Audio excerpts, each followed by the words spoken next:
Love Stories.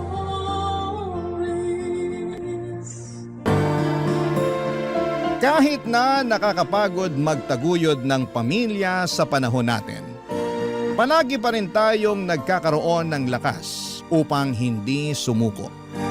Malaking bagay yon para makapagpatuloy tayo na tuparin at abutin ang ating mga mithiin. Ikaw, kabarangay, meron ka bang tanging hiling?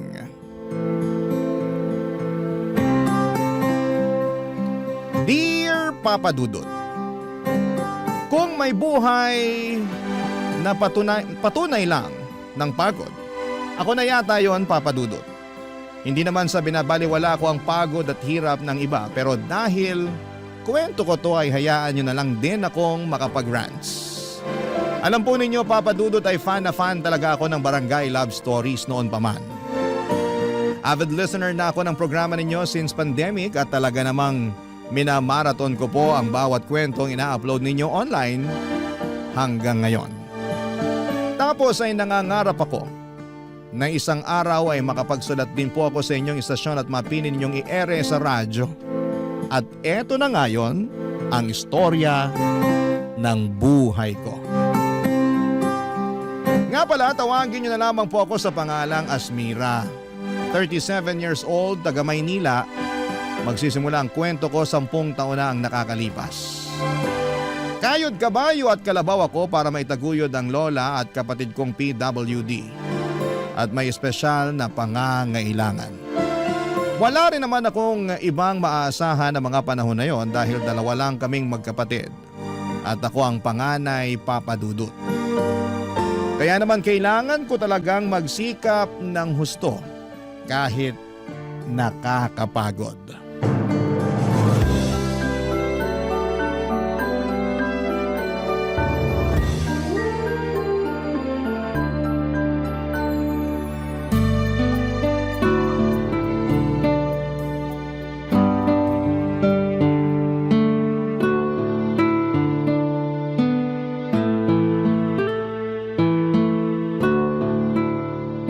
Naku, parang kukulangin yata ang sweldo ko.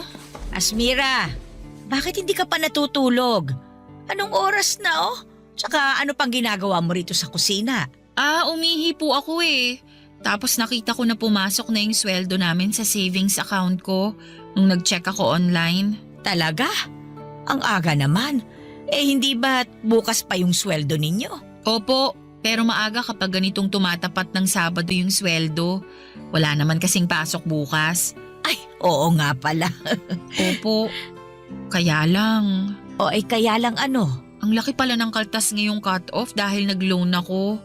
Kaya maliit lang yung sweldo ko. Nagbago pa naman yung bayaran ng kuryente. Sumakto ngayong linggo pa talaga yung due date. Wag mo na munang isipin yan dahil may naitabi naman ako mula dun sa nakaraang bigay mo. Po? Nakapagtabi pa kayo? Oo, kaya yun na lang muna yung gamitin natin na pambayad ng kuryente. Napansin ko na medyo na late sila magpadala ng bill ngayon, kaya nagbago yung due date. Nagpadala naman sila ng notice sa text pero late na rin naman. Ay naku, hayaan mo na, wag mo nang problemahin yon. Pero sigurado po ba kayo na may pera pa kayo? Abay, oo naman. Ayoko lang mawalan kayo lalo na kapag kailangan nyo. Paano ako mawawalan? Sobra-sobra yung ibinibigay mo. Minsan nga napapaisip ako kung may natitira pa sa'yo eh. Meron pa naman po. Baka naman sobra mo nang tinitipid ang sarili mo ha? Alam nyo naman po na matipid talaga ako, 'di ba? Oo nga. Pero kung may bagay kang gustong bilhin, bilhin mo na. Pera mo naman yan eh. Pinagtrabahuhan mo. Pinaghirapan mo. Hindi naman po pwede yung ganun. Lalo kailangan ko kayong isipin ng kapatid ko. Saka mahirap yung basta-basta na lang akong bumibili ng gusto ko. Paano kung kailangan natin tas wala akong mahuhugot? Ang akin lang naman, huwag mo masyadong ipagdamot sa sarili mo yung mga bagay na pwede mo namang bilhin sa perang pinaghirapan mo.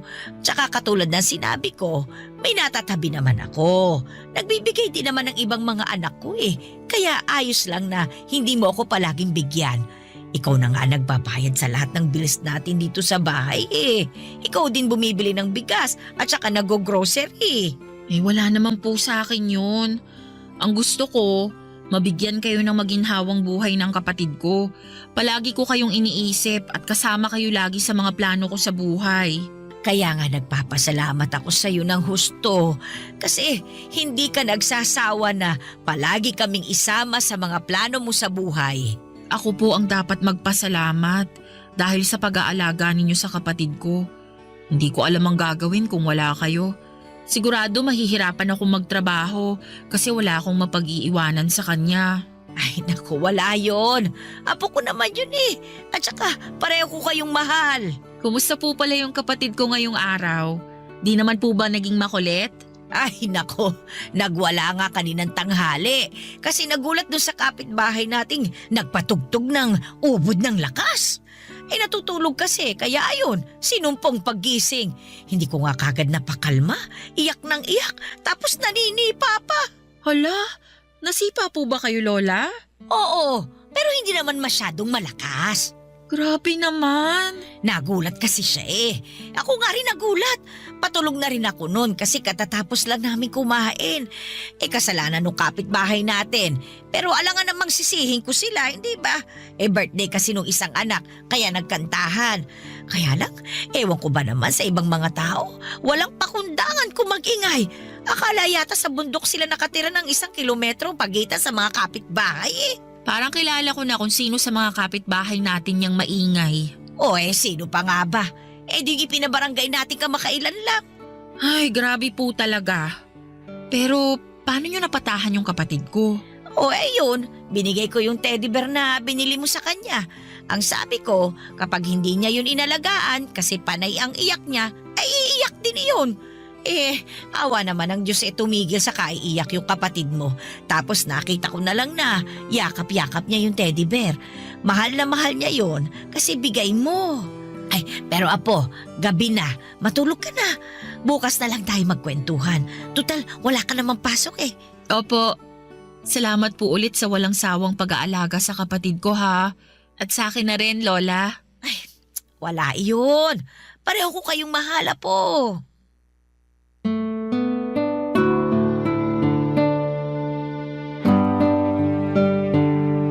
Papadudot maswerte kami dahil meron kaming lola na mabait at maalalahanin. Siya na ang tumayong nanay sa aming magkapatid noong naulila kami. Wala na kami mga magulang, parehong namatay sa sakit noong 16 years old pa lamang ako. Bale, pinaluwas kami ng lola namin na taga Maynila mula sa Abra para tumira kasama niya. Nanay siya ng mama namin na sinusuportahan na lamang ng iba niyang mga anak.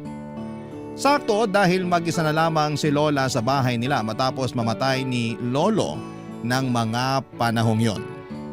Dapat magtatrabaho na ako pagdating namin sa Maynila ng kapatid ko pero kinausap ako ni Lola at tinanong kung gusto kong mag-aral. Meron pa naman daw siyang kaunting ipon at willing namang sumuporta sa akin ang isa kong tita na nasa abroad. Kaya naman sinunggaban ko na ang opportunity at kumuha ako ng kursong may kinalaman sa business na natapos ko naman.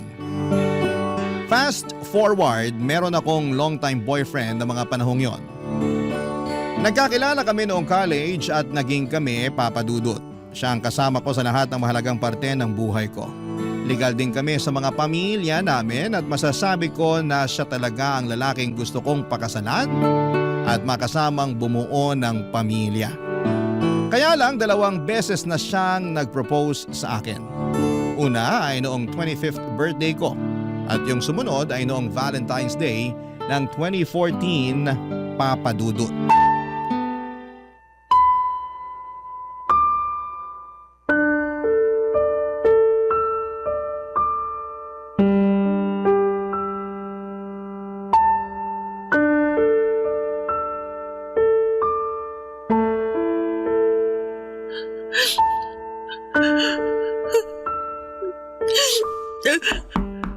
Asmira! Pwede ba akong pumasok? Opo, bukas po yung pinto. Ikaw pala yung naririnig kong umiiyak pagdaan ko sa pinto ng kwarto mo. Akala ko kasi guni-guni lang yun eh. Pero pinakinggan kong mabuti bago ako kumatok. Hindi naman po ako umiiyak. Napuwing lang po ako. Lokohin mo na lahat, wag lang ako. Baka nakakalimutan mo na, ako na halos ang nagpalaki sa inyo ng kapatid mo. Kilalang kilala ko na kayo, lalo ka na, kaya magsabi ka sa akin. May nangyari ba kaya ka umiiyak? Teka, trabaho ba yan? Hindi po sa trabaho. Ay, saan nga? Baka makatulong ako. Pwede kitang mapayuhan. Salamat po, La. Pero hindi ko na talaga alam yung gagawin. Ay, naku naman. Sabihin mo na sa akin. Para naman alam ko. Kinakabahan ako sa iyo eh. Kalma lang po kayo. Paano ba akong kakalma? Lola mo ako. Sorry po. Nahihiya lang kasi ako sa inyo. O siya, ano ba kasi yun? Apo, sabihin mo na sa akin. Tungkol po sa amin ng boyfriend ko. Oh, anong nangyari sa inyo? Nakipaghiwalay na po ako sa kanya. Anong sabi mo? Ang tagal-tagal nyo na hindi ba? Opo. Pero tingin ko, kailangan na namin maghiwalay. Dahil hindi ko naman kayang ibigay yung kasal na gusto niya. Di ba? 2 beses na siyang nag-propose sa akin. Oo nga, naikwento mo nga sa akin yun. Kailan ka nga niya ulit niyaya? Nung birthday ko sa Valentine's Day last year. Pero ang sabi mo, ayos lang naman sa kanya, hindi ba? Opo. Kaya lang nagigilty ako noon. Alam ko na gustong-gusto na niyang magpakasal kami kasi yun na lang talaga ang kulang eh. Pangarap niya na magkaanak na kami at bumuo ng pamilya. Pero ako po yung hindi pa handa. Paanong hindi pa handa? Nasa tamang edad ka na naman para mag-asawa. Ayoko pa pong magpakasal kami kasi mahahati yung atensyon ko sa pag-aalaga at pagtataguyod sa inyo ng kapatid ko. Ayaw pa naman niyang tumira kami rito pag nagpakasal kami kasi gusto niya doon na raw sa bahay na iririgalo sa kanya ng parents niya. Kinausap ko siya na hindi pa ako handa. Sabi niya naiintindihan niya, lalo na alam naman niya ang sitwasyon natin. Saka kilala niya kayo ng kapatid ko, kaya tiwala akong maiintindihan niya. Kaya lang kanina, inopen niya uli yung naiinggit siya sa katrabaho niya na may anak na raw at nakaschedule na yung binyag. Sakto, kinuha siyang ninong. Tapos tinanong niya kung hanggang kailan ba daw siya maghihintay na maging handa ako para magpakasal sa kanya. Hindi ko siya nasagot. Tapos doon na kami nagtalo. Marami siyang sinabing masakit sa akin. Pinapili niya pa ako kung kayo ng kapatid ko o siya. Siyempre mas pinili ko kayo. Kaya nakipaghiwalay na lang ako sa kanya. Ay, grabe naman yung pinapili ka niya. Pero apo, pasensya ka na rin ha. Kasi pakiramdam ko kasalanan namin ng kapatid mo kung bakit hindi ka pa makapag-asawa. Masyado ka kasing nakatali sa amin at sa mga responsibilidad mo sa pamilya natin. Wala po kayong kasalanan. Pinili ko kayo kasi pamilya ko kayo at mahal ko kayo. Nalulungkot lang ako dahil akala ko naiintindihan niya ako. Ang tagal na namin pero hindi pa rin pala. Sa bagay, hindi ko rin naman siya pwedeng paghintayin ng matagal. Lalo wala pang kasiguraduhan kung kailan ako magiging handa. Mas priority ko kasi talaga kayo ng kapatid ko. Salamat, apo. Pero nakakapanghinayang lang talaga yung tagal ng relasyon ninyo. Mabait naman yung batang yun. Akala ko ngayon siya na talaga ang mapapangasawa mo. Ako rin naman po. Pero siguro ganun talaga. Kailangan ko na lang mag-move on. At least, hindi na siya maiinip sa paghihintay sa akin. Ay, kaya nga lang. Hindi ko pa rin talaga mapigilang hindi malungkot. Kung nalulungkot kayo kasi mas pinili ko kayo ng kapatid ko kaysa sa kanya, wag na po. Sinasabi ko sa inyo na sa ngayon, hindi ko talaga priority ang pag-aasawa. Saka Lola, kung talagang mahal ka, hindi ka pa pipiliin, di ba? Kaya naisip ko na Baka sign na nga yun para maghiwalay kami. Oo, mahal ko pa rin siya. Pero hindi sapat yung pagmamahal na yun para manatili pa kami sa relasyon. Hayaan nyo na, makaka-move on din naman po ako.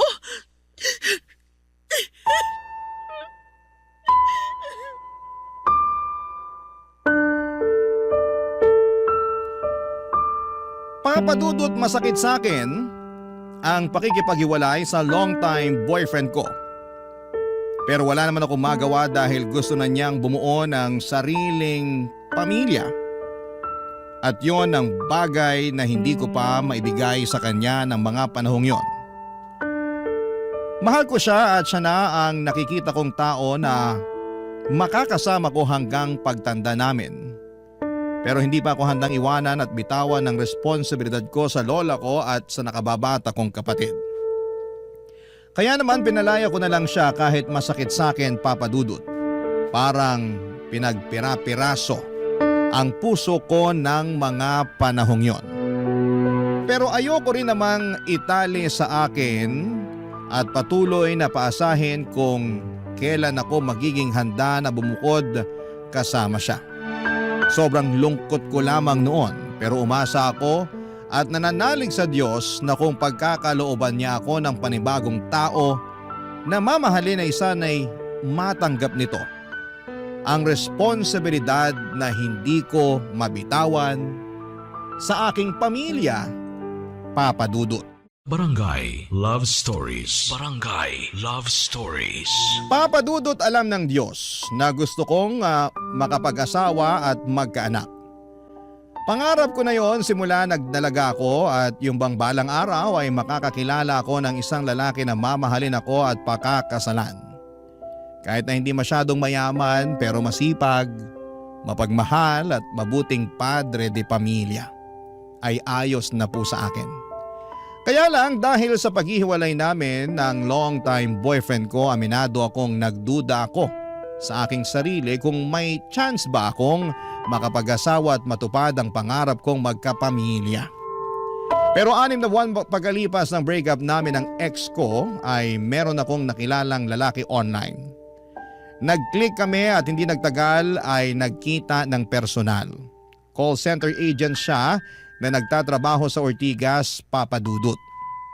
Guwapo at katulad kong single na naghahanap ng bagong pag-ibig.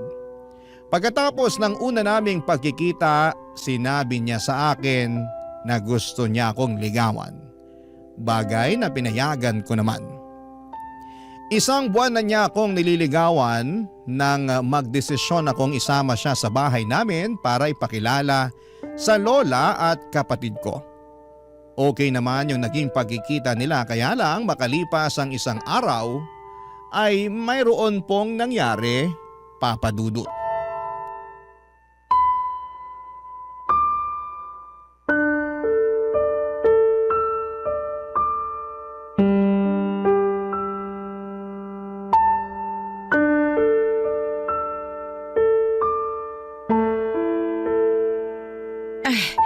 Ano ba yung sinasabi mong hindi na nagparamdam sa'yo yung manliligaw mo?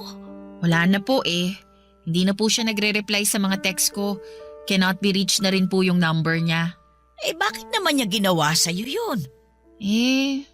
Baka ayaw na niya sa akin kaya ganun. Aayawan ka niya? Ang saya-saya niyo pa nung nakaraan na. Sinama mo pa nga siya rito para ipakilala sa amin ng kapatid mo. Kaya nga po eh. Pero akala ko okay lang ang lahat, kaya lang mukhang mali ako. Ano ba sa tingin mo yung problema? Yung totoo po? Oo. Tingin ko nagbago yung isip niya na ituloy yung panliligaw sa akin matapos ko siyang dalhin dito sa bahay. Naisip ko na hindi pa siya handa sakaling maging kami, tapos mas priority ko kayo ng kapatid ko. Sobra naman yun. Akala ko pa naman masaya siya nung nagpunta rito sa atin. Panay pa nga ang kwentuhan namin ng mga nakakatawang karanasan niya nung nagbakasyon sila ng pamilya niya sa Bohol. Sabi ko kasi, pangarap ko makapunta doon, tapos gaganyanin ka lang niya. Hindi pa naman po ako sigurado kasi bigla na lang siyang nawala. Sa lagay para pala siyang multo. Ganun na nga po. Nakakainis naman yung batang yun. Pero feeling ko nagulat din siya sa kapatid ko nun. Bakit? Hindi ba niya alam na may kapatid kang may espesyal na pangangailangan? Alam naman po kasi kinakwento ko naman sa kanya. Kaya lang, iba pa rin po pag personal na. Akala ko pa naman ni seryoso siya sa'yo. Na siya na yung susunod mo magiging boyfriend. Ay, ang buhay talaga, oo. May mga tao talaga na sa salita lang magaling. Yun nga la eh. Wala naman siyang sinabi sa akin na ayaw niya na pala. Sa lagay, huhulaan ko pa pala. Sakit nun ah. Patunay lang yan na hindi siya ang lalaki para sa'yo. Kaya lang nahulog na po ako sa kanya. Kahit paano naging masaya ako sa isang buwan naming pag-uusap. Naramdaman ko na mahalaga ako sa kanya nung niligawan niya ako. Ganyan naman talaga ang mga lalaki eh. Ipaparamdam nila sa iyo na mahalaga ka sa kanila hanggang makuha nila yung matamis mong oo. Pero hindi lahat nananatiling ganun yung trato sa iyo pag nagtagal. Ang iba sa kanila nagbabago kasi nagiging kampante na dahil nakuha ka na nila. Dapat sa mga ganyang lalaki hindi iniiyakan ng matagal. Mga bahagang buntot. Parang nawawala na po ako ng pag-asa na makakakilala ng lalaking seseryoso sa akin. Naniniwala naman ako na merong darating. Pagod na rin po kasi akong maghanap. Huwag ka na munang maghanap, Apo. Hayaan mo lang na ang kapalaran ang kumilos. Naniniwala ako na kung para sa iyo ibibigay sa iyo. Tingnan mo nga kami ng lolo mo nung nabubuhay pa siya. Hindi ko yan gusto. Ayaw ko nga dyan kasi nuknuka ng yabang. Yung pala siya yung lalaking nakatadhana na mapangasawa ko. Sa tinagal-tagal ng panahon, nakita ko na hindi naman pala mayabang ang lolo mong yun. Mabait siya, mapagmahal at maalalahanin. Hindi nga lang kagwapuhan pero pwede na. Lola naman Nagsasabi lang naman ako ng totoo. Sige po kayo, baka biglang magmulto si Lolo. Sabi niyo nun, gustong-gusto niya palagi na sinasabihan ng gwapo. Ay siya lang ba? Akala ko lahat ng mga lalaki gwapong-gwapo sa sarili. Grabe kayo. Biro lang. Tsaka biro lang din naman yung hindi kagwapuhan yung lolo mo. Kasi para sa akin, siya na yung pinakagwapo sa lahat. Totoo rin naman po. Kaya nga, nalungkot din talaga ako nung namatay siya Pero mabuti na lamang at dumating kayo ng kapatid mo sa buhay ko. Sabi ko nga sa sarili ko, hindi pa rin ako hahayaan ng Panginoon na maging mag-isa. Hindi po kayo mag-iisa hanggat nandito ako at ang kapatid ko. Pangako ko po yan la. Pero hindi naman kita pinagbabawalang mag-asawa ha? Hindi ka na rin naman bumabata. Ilang taong ka na nga ba? Ay, wala pong tanungan ng edad. Hindi naman halata, Apo. Mukha ka pa rin namang 16 anyos. Bulero ka, Lola. Hindi bintangera. Pero seryoso po. Salamat po kasi nandyan kayo para may makausap ako. Lalo na sa mga ganitong pagkakataon. Kahit na malungkot yung nangyari sa naunsyami kong love life, masaya naman ako dahil kasama ko pa rin ang pamilya ko. Para sa akin, kayo po ang mas mahalaga.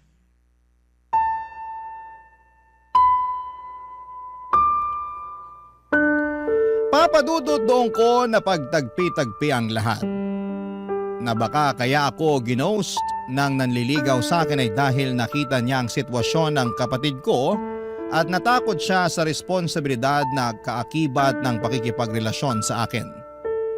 Noong gabi kasi na dinala ko siya sa bahay upang ipakilala kina Lola ay nagtantrums ang kapatid ko.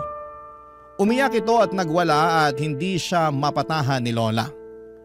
Buti na lamang at dumating kami ng mga panahong yon at ako lang ang nakapagpakalma sa kapatid ko. Sa totoo lang, abot langit ang hiya ko noon sa aking manliligaw. Kasi kahit na hindi niya sabihin ay kita ko sa ekspresyon ng mukha niya na nagulat siya ng gusto. Nandun rin yung takot dahil baka noon lang din siya nakaengkwentro ng ganong senaryo. Pero una pa lang naman ay sinabihan ko na siya na meron akong kapatid na may espesyal na pangangailangan. Okay lang siya ng okay noon. Naniwala at nagtiwala ako na maiintindihan niya ang sitwasyon ko pero doon ako nagkamali. At kahit na hindi pa nagiging kami ay nasaktan pa rin po ako. Plano ko pa naman na sagutin na siya kinabukasan.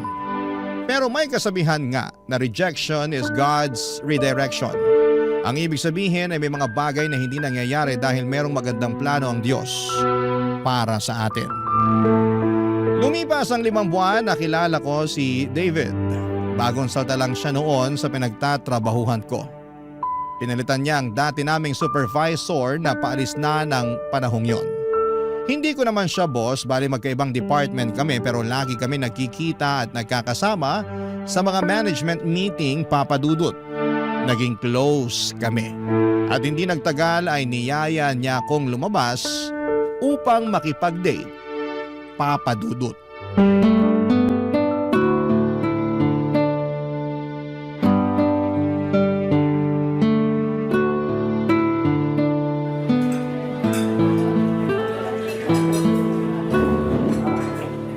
Naku, ang sosyal naman dito sa restaurant na pinagdalhan mo sa akin, David. Di ba, sabi ko gusto kita i-date? Siyempre, naghanap talaga ako ng magandang restaurant na pwede kong pagdalhan sa'yo. Seryoso ka pala talaga sa sinabi mo na gusto mong mag-date tayo? Oo naman. Pareho naman tayong single. Kumbaga, walang sabit. Saka, hindi naman kita yayain kung wala akong dahilan. Anong dahilan? Alam ko na hindi pa matagal simula nung nagkakilala tayo. Pero napalapit ka na sa akin. Yung totoo, nagustuhan na kita nung unang araw pa lang na nakita kita. Maraming bagay yung hinangaan ko sa'yo, lalo na sa pagiging profesional at magaling mo sa trabaho natin. Napaka-passionate mo sa mga bagay na ginagawa mo. Simula nun, lalo ko napatunayan sa sarili ko na hindi lang pala kita basta gusto. Mahal na kita, Asmira. Ha? Kaya nga kita niyaya makipag-date para formal na hingin yung permiso mo na manligaw ako sa'yo. Pero, David, Pero ano? hindi pa ako handang magpaligaw.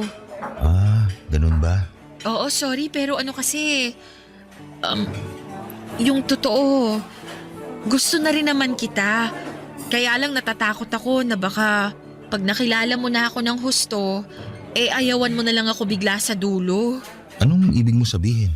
Dediretsuhin na kita ah. Hindi pa ako ulit handang magpaligaw kasi priority ko ang pamilya ko. Pero hindi ko naman pinagbabawalan yung sarili ko na ma-in love. Kaya lang, nandun pa rin yung takot na baka pag napalapit na ako sa iyo ng husto, iwan mo rin ako katulad ng ginawa sa akin ng long-time boyfriend ko at nung naunang manligaw sa iyo. Iniwan nila ako kasi hindi nila matanggap yung responsibilidad ko sa lola at kapatid ko na may special needs. May kapatid ka na may special needs? Meron. Pwede ko bang malaman kung anong kondisyon niya? May cerebral palsy siya simula pagkabata at ako na yung nag-alaga sa kanya. Nung namatay ang mga magulang namin, tumira kami sa lola namin na taga Maynila. Siya ang nagbabantay sa kapatid ko tuwing nasa trabaho ako. Kaya nga malaki ang pasasalamat at utang na loob ko sa kanya. Kaso tumatanda na siya, humihina na ang katawan niya. At natatakot ako na baka isang araw hindi na niya kayanin na alagaan ang kapatid ko. Kaya nga nung hiniwalayan ako ng ex ko at ginost ng manliligaw ko, na-realize ko na saka na lang ako papasok sa relasyon. Unfair din naman kasi nabigyan ko sila ng responsibilidad sa pamilya na hindi ko mabitawan. Kaya sorry talaga kung hindi ko matatanggap yung panliligaw mo. Ngayon, mas naiintindihan ko na yung pinanggagalingan mo. Mahirap magkaroon ng responsibilidad na ganyan kabigat. Oo, pero hindi naman ako nagrereklamo. Kasi mahal ko yung kapatid at lola ko. Sa totoo lang, inspirasyon ko yung kapatid ko kung bakit ako nagsisikap sa buhay. Gusto kong magtrabaho ng magtrabaho para may pampagamot ako sa kanya. Gusto ko rin mag-ipon ng pera para pagdating ng araw, hindi kami mahirapan ni lola sa pag-aalaga sa kanya. Plano ko kasing kumuha ng private nurse na titingin sa kanila ni lola. Naniniwala ako na matutupad mo ang mga pangarap mo. Ngayon pa lang, sobra mo na ako napabilib. Salamat, David. Pasensya ka na ulit kung nireject kita, ha? Ayos lang naman. At least, naging honest ka kaya magiging honest ulit ako sa'yo. Ano yun? Anong ibig mong sabihin? Hindi nawala yung nararamdaman ko para sa'yo. Dahil sa mga sinabi mo sa akin, mas lalo lang kitang minahal. Alam ko na hindi ka pa handa na tumanggap ng bagong pag-ibig sa ngayon. Pero handa naman ako maghintay na dumating yung araw na yon. Pero Baka mapagod ka. Saka ayoko naman na sa akin lang umiikot ang mundo mo. Lalo kung pwede ka naman makipag-date at manligaw ng ibang babae. Malay mo, sila pala ang totoong para sa'yo at hindi ako. Papa Dudut, maaga pa lamang ay sinabi ko na kay David na meron akong kapatid na may special needs. At medyo challenging itong i-handle lalo na tumatanda na rin ang lola namin. Isa yon sa dahilan kung bakit hindi pa ako handang mag-asawa. Kapag bumukod na kasi ako at bumuo ng sariling pamilya kasama ang asawa ko, ay maiiwan ang kapatid ko sa lola namin. Naging open ako kay David tungkol sa estado at disposisyon ko para hindi na siya umasa na maibabalik ko ang pagmamahal niya. Sa totoo lang, nalungkot ako, Papa Dudut, dahil napalapit na rin sa akin si David. Mabait kasi siya, masayang kasama at gentleman. Kaya lang, ayoko namang hayaan ang sarili ko na mahulog sa kanya ng husto. Tapos sa dulo ay iiwanan niya lamang ako katulad ng ginawa sa akin ng ex-boyfriend ko at manliligaw ko noon. Papa Dudut, ayoko na ulit masaktan. Kaya naman nag-focus na lamang ako sa pagtataguyod ng aking sarili at ng aking pamilya. Sila ang mahal ko at sa kanila ako dapat na mag-focus, Papa Dudut. Barangay Love Stories. Barangay Love Stories. Papa Dudut, Valentine's Day ng 2016 nang dalhan ako ni David ng isang malaking bouquet ng red roses. Gulat na gulat ako dahil wala naman akong inaasahan sa kanya ng mga panahong yon. Nagkasundo na lamang kasi kami na maging magkaibigan lalo na at hindi pa ako handang magkaroon ng panibagong karelasyon. Tinanggap ko na lamang na baka hindi na ako makapag-asawa pero pinangako ko naman sa sarili ko na bibigyan ko ng maganda at komportabling buhay ang lola at kapatid ko. In fact, pinag-iisipan ko na nga na mag-abroad noon. Kaya lang nagbago ang lahat matapos akong bigyan ni David ng mga bulaklak.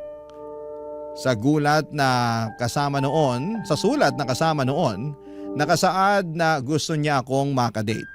Pumayag ako at kinagabihan ay pumunta kami sa isang restaurant sa Quezon City na noong ko lang napuntahan sa tanang buhay ko. Pagkaupo namin sa pinareserve niyang mesa ay nag-thank you sa akin si David dahil pumayag ako makipag-date sa kanya. Sa isip ko ay date lang naman, wala namang masama doon. Pero alam ko naman na niloloko ko lang ang sarili ko na higit pa talaga sa pagkakaibigan ng nararamdaman ng dalawang tao na lumalabas during Valentine's Day. Pero hinayaan ko na lang at in-enjoy ang bawat sandali. At bago niya ako ihatid sa amin ay sinabi niya na hindi niya raw ako kayang maging kaibigan lang. Na naintindihan niya ang responsibilidad ko sa pamilya ko at handa siyang tulungan ako lalo na sa pag-aalaga sa aking kapatid. Kung hindi niyo na itatanong, may pamangkin si David na meron ding espesyal na pangangailangan. Anak yon ang kaisa-isa niyang ate at siya ang nag-alaga rito simula pagkabata. Kaya naman pamilyar si David sa pag-handle sa mga ganong klase ng sitwasyon. Pero hindi pa rin ako kumbinsido kaya pinapunta ko siya sa bahay kinabukasan upang ipakilala sa lola at kapatid ko. At doon ko nakita na nagsasabi siya ng totoo. Dahil bukod sa akin ay siya lang ang nakapagpaamo sa kapatid ko noong sinumpong ito at ayaw tumigil sa pag-iyak. Kung hindi naman sinusumpong ang kapatid ko ay magkasundo sila ni David, Papa Dudut. Unti-unti ay lalo akong nahulog sa kanya hanggang sa pumayag na akong magpaligaw. 1.5 buwan ang nagdaan nang sagutin ko si David. Naging kami at sa loob ng 1 taon naming magkarelasyon ay masasabi ko na mapalad ako dahil dumating siya sa buhay ko. Nangako si David na kahit mag-asawa na kami ay hindi namin kakalimutan ang responsibilidad ko sa aking kapatid. In fact, napagkasunduan namin na sa bahay pa rin ni Lola tumira. Kaya noong June 2017 ay nag-propose ng kasal sa akin si David. Bagay na hindi ko na tinutulan. Sa susunod na taon ng 2018 ang plano naming pag-iisang dibdib, kaya lang makaraan ng 2 buwan simula nang ma-engage kami ay mayroong nangyari na kapwa namin hindi inaasahan. At yon ay nung nagkasakit ng malubha ang kapatid ko na sa huli ay hindi kinaya ng mahina niyang katawan. Papa Dudo, tuluyan ang kinuha sa akin ang pinakamamahal kong kapatid na siyang angkla ko sa buhay na ito.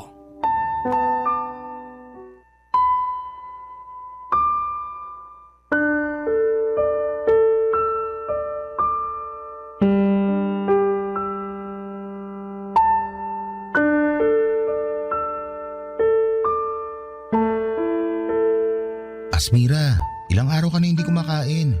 Baka mapano ka na niyan. Okay lang na mapano ako. Para mamatay na rin ako katulad ng kapatid ko. Huwag mo naman sabihin yan. Marami pang nagmamahal sa'yo. Saka kailangan ka pa namin ng lola mo. Pero kailangan ko rin yung kapatid ko. Kailangan ko siya kasi mahal na mahal ko siya. Pero wala na siya. Ando na siya sa kabaong oh. Hindi na siya gumagalaw. At habang buhay na siyang tulog. Hindi nagigising yung kapatid ko. Kasi patay na siya. Bakit kailangan niya agad mawala? Bakit siya agad kinuha sa akin? Inaalagaan ko naman siya. Ginawa ko naman lahat. Hindi ko rin alam ang sagot sa tanong mo. Pero isa lang naman ang sigurado. Baka pinagpahinga na siya ng Diyos. Bakit siya pagpapahingahin? Nandito naman ako. Hindi ko naman siya pinababayaan ah. Inaalagaan din siya ni Lola. Maraming nagmamahal sa kanya rito. Kaya bakit kailangan niya agad mawala? Sobrang unfair naman ng Diyos kung hindi niya nakikita yung mga pagsasakripisyo ko para mabigyan lang ng magandang buhay yung kapatid ko. Sobrang unfair niya kasi kinuha niya sa akin yung kaisa-isang tao na dahilan kung bakit ako nagsisikap sa buhay. Mahal na mahal ko yung kapatid ko, David. Kahit na may kapansanan siya at espesyal na pangangailangan, hindi ako nagsisisi na siya yung naging kapatid ko. Gusto ko ako pa rin na maging ate niya kahit na sa susunod na buhay. Napapagod ako sa trabaho at sa buhay na to. Pero kahit kailan, hindi ako napagod sa kanya. At alam niyo ng kapatid mo, Asmira. Sigurado ko na nagpapasalamat siya sa iyo ng gusto dahil meron siyang mabait at responsableng ate. Di ba, bago ako dumating, ikaw lang din naman ang nagpapakalma sa kanya? Alam ko yun. Nakita ko yun kasi pag nandyan ka, ngumingiti siya. Tapos tinuturo ko pa niya palagi. Patunay lang yun na sobrang malapit siya sa'yo. Oo, tapos hindi ko na ulit makikita yung ngiti niya. Yung maganda niyang mukha. Hindi ko na maririnig yung boses niya at yung mga pag-ungol niya pag may tinuturo siya na gusto niya na kunin. Pati yung tawa niya pag masaya siya. Lahat yun. Kasama na niyang malilibing. Hindi ko na makikita ang kapatid ko dahil wala na siya sa piling namin ni Lola habang buhay. Naniniwala ako na kahit hindi na natin siya kasama sa buhay na to, mananatili pa rin siyang buhay sa mga puso natin. Alam mo, kahit na sandali pa lang kami nagkakasama ng kapatid mo naging malapit na rin siya sa akin. Napamahal na ako sa kanya kaya nga sobrang sakit din sa akin itong biglaang pagkawala niya. Pero alam ko, naniniwala ako, nakasama pa rin natin siya anumang mangyari. Hindi nga lang natin siya nakikita, pero hindi naman talaga siya nawala. Iisipin ko na lang na nakapagpahinga na siya sa piling ng Diyos. Na wala siyang sakit na nararamdaman at nararanasan para kahit paano mapanatag ako at mabigyan ng konting peace of mind sa pagkawala niya. Thank you, David, ha? Sa lahat-lahat. Sa pagmamahal sa kapatid ko. Sa pagtrato sa kanya ng tama at mabuti. Sa mga tulong mo sa amin ni Lola, lalo nung araw na iniwan na kami ng kapatid ko. Sobrang down ako noon kaya hindi ko na alam yung gagawin. Buti andyan ka para ayusin yung mga papeles niya at pagbuburulan. Maliit na bagay lang yun kumpara naman sa pagsasakripisyo mo para sa kapatid mo nung nabubuhay pa siya. Walang kaso sa akin ng tumulong, lalo na't mahal ko ang kapatid mo. Salamat pero hindi maliit na bagay yung ginawa mo at patuloy mo pa rin ginagawa. Kaya salamat talaga. Hindi ko alam ang gagawin ko kung sakaling wala ka. Hindi ako mawawala. Palagi ako nasa tabi mo para tulungan at damayan ka. Tandaan mo, hindi ka na nag-iisa. Oo, lagi kong tatandaan yan. Buti naman. Pwede bang kumain ka na?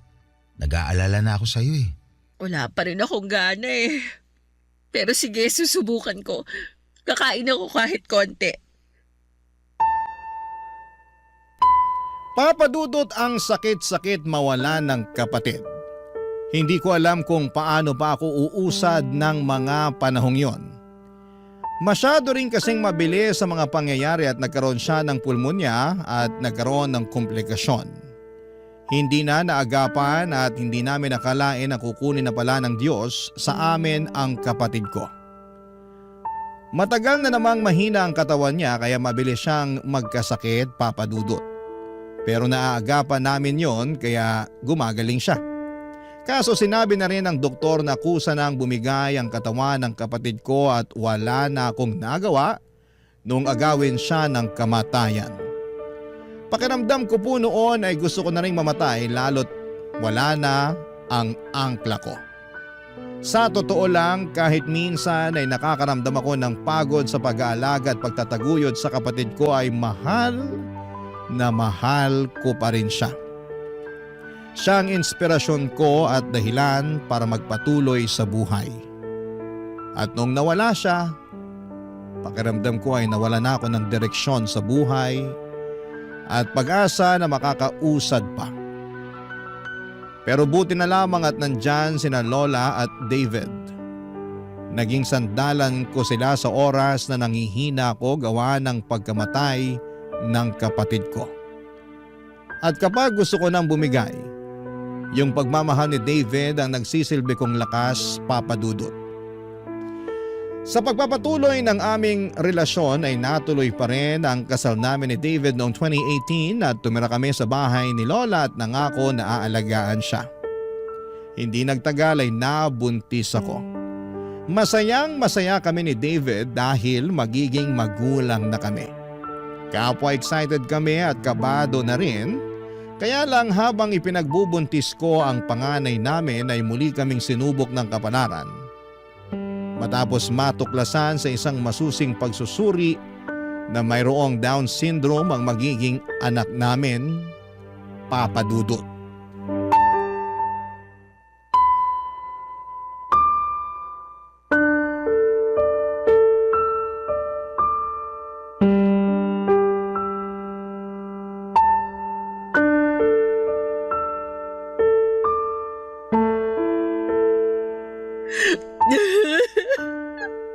Han, paano?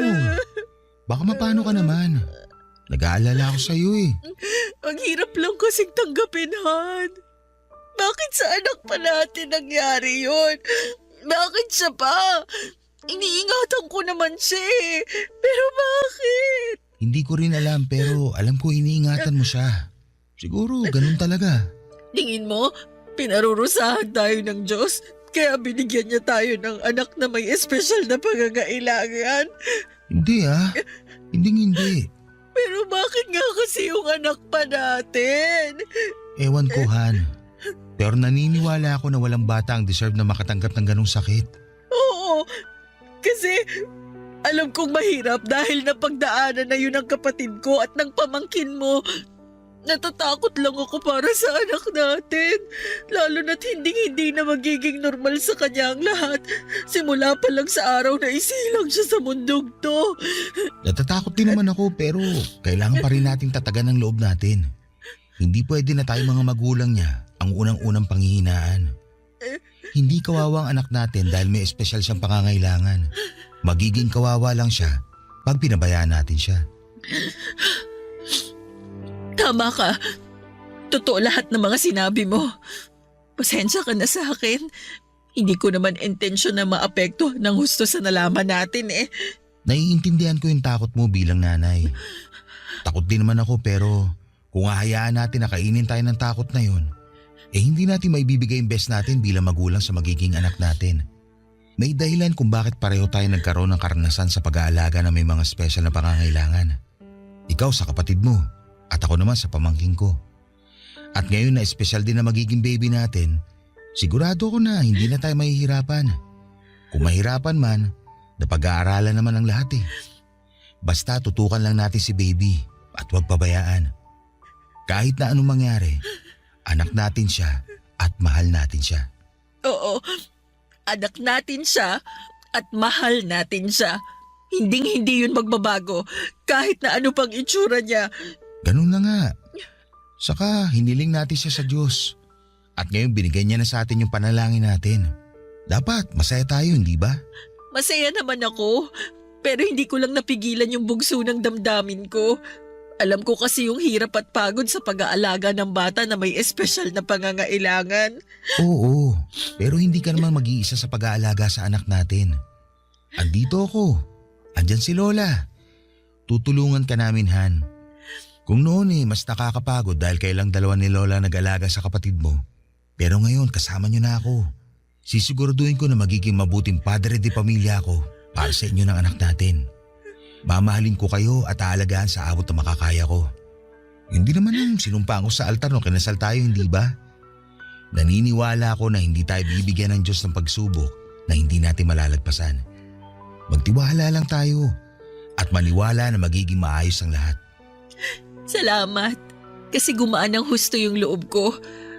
Sobrang bigat kasi ng pakiramdam ko nung sinabi ng OB natin yung kondisyon ng magiging anak natin. Bumigat din naman yung pakiramdam ko. Nalungkot ako at napatanong sa Diyos. Pero habang nasa biyahe tayo kanina, narealize ko na mas kailangan tayo ng anak natin kaysa habang buhay na isipin kung bakit sa dinami-rami ng mga masamang tao sa mundo, siya pa talaga yung binigyan ng ganong sakit. Kaya unti-unti tinanggap ko na espesyal na ang anak natin simula pa lang. Alam mo ba, nung sinabi mo sa akin na buntis ka, mas lalo lang siya naging espesyal para sa akin. Kaya hindi na importante magiging kalagayan niya paglabas niya sa sinapupunan mo. Basta, kahit na anong mangyari, hindi ko kayo pababayaan ng anak natin. Kahit na wala pa yung anak natin, hindi mo naman kami pinabayaan ni Lola. Thankful kami kasi dumating ka sa buhay namin. Thankful ako lalo dahil naging asawa kita. Salamat talaga, Han. Walang anuman yun. Thankful din naman ako kasi naging asawa kita. Kaya huwag ka na masyado malungkot ha. Kakayanin natin to. Kakayanin natin. Basta magkasama tayo.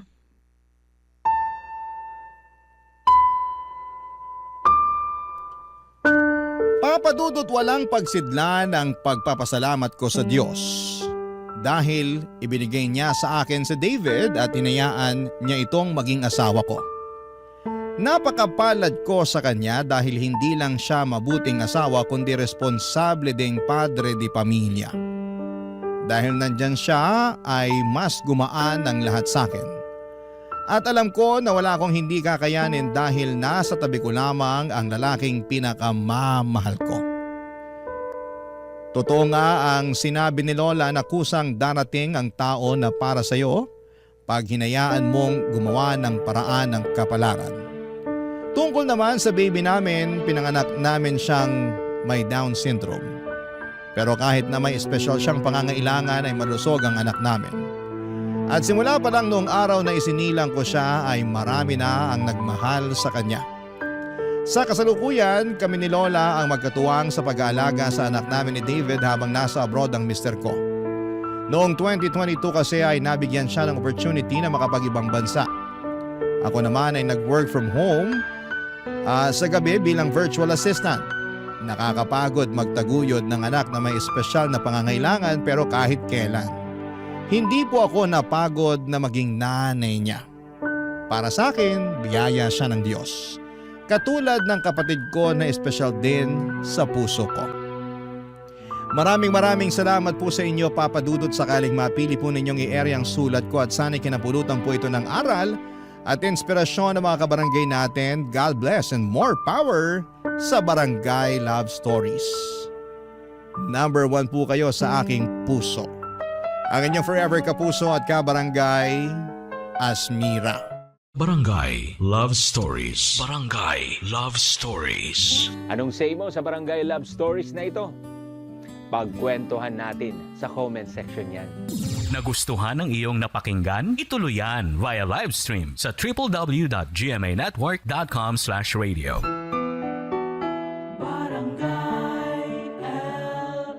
In Mega Manila, 97.1. Forever.